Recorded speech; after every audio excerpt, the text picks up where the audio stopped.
చేస్తే కొద్ది ఇప్పుడు లేట్ అవుతుంది.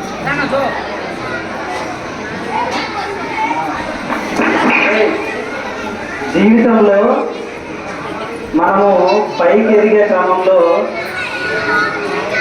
ఎదురు దెబ్బలు ఉంటాయి, రాళ్ళ దెబ్బలు ఉంటాయి. ఇవన్నీ మనం పట్టించుకోకుండా మనము మన జీవితానికి ఒక లక్ష్యం అనేది పెట్టుకొని మనం పని చేసుకుంటూ వెళ్ళిపోవాలి. ఎందుకంటే పెద్దల సామెత మీకు తెలుసు, పండ్లున్న చెట్టుకే రాళ్ళు పడతాయనే సామెత మీకు తెలుసు. కాబట్టి మీరందరూ చక్కగా చదువుకోండి, మంచి ఉన్నత స్థాయికి ఎదగాలని ఒక లక్ష్యం పెట్టుకోండి. ఆ విధంగా మీరు ముందుకు వెళ్ళాలి. ఒక మోరల్ స్టోరీ ఒకటి మీకు గుర్తు చేసి, మీ అందరికీ తెలుసు, ఎందుకంటే అందరూ అనుభవజ్ఞులు, అన్ని తెలిసిన వ్యక్తులు ఉన్నారు. కాబట్టి నేను మీ అందరికీ చెప్పేంత వాడిని అనుకోను, కానీ మీరు బోరింగ్ అనుకోవట్లేదు కాబట్టి ఒక్క మాట చేసి నేను ముగిస్తాను. మీ అందరికీ వెదురు చెట్టు తెలుసు కదా, వెదురు బొంగ అంటారు.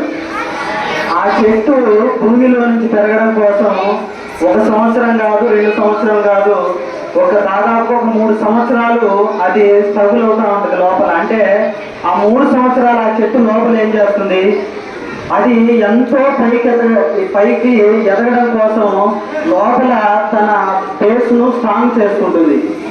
అలాగే మన స్టూడెంట్ లైఫ్లో ఉన్న ప్రతి ఒక్కళ్ళం కూడా నిరంతరం తెలుసుకునే వాళ్ళుగా, మనకు అన్ని తెలుసు అనే వ్యక్తిగా ఎప్పుడు మనం ఉండకుండా ప్రతి విషయంలో తగ్గించుకుంటూ మనం అన్ని తెలుసుకునే వారిగా ఉంటూ అన్ని నేర్చుకునే వారిగా ఉంటూ మన జీవితంలో ముందుకెళ్ళాలనేటువంటి విషయము మీ అందరికీ ఒకసారి గుర్తు చేస్తా ఉన్నాను. ఎందుకంటే ఇక్కడ ఉన్నటువంటి అందరికంటే కూడా వయసులో చిన్నవాడిని, అనుభవంలో చిన్నవాడిని, అందరికంటే కూడా తక్కువ తెలిసిన వాడికి నేను ఎప్పుడు ఫీల్ అవుతాను. కాబట్టి నిరంతరం మీ అందరి దగ్గర నేను అన్నీ నేర్చుకుంటూ ఉంటాను.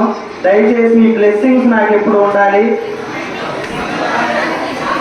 స్కూల్ను ముందుకు తీసుకువెళ్ళే క్రమంలో ఒక ప్రత్యేకమైనటువంటి బాధ్యత పెద్దలు, గౌరవనీయులు, మేనేజ్మెంట్ వాళ్ళు నా మీద పెట్టారు. కాబట్టి కొన్ని సమయాలలో స్కూల్ను ముందుకు తీసుకెళ్లే విషయంలో కావచ్చు, లేదా క్లాసులలో ఒక డిసిప్లిన్ లేని విషయంలో కావచ్చు, కొన్ని నేను కఠినమైన నిర్ణయాలు తీసుకునే పరిస్థితులు ఉన్నా, లేదా కొన్ని సమయాలలో మీ మీద సీరియస్ అయినట్టు నేను కనపడినా ఎప్పుడు నా వ్యక్తిత్వం అది కాదు.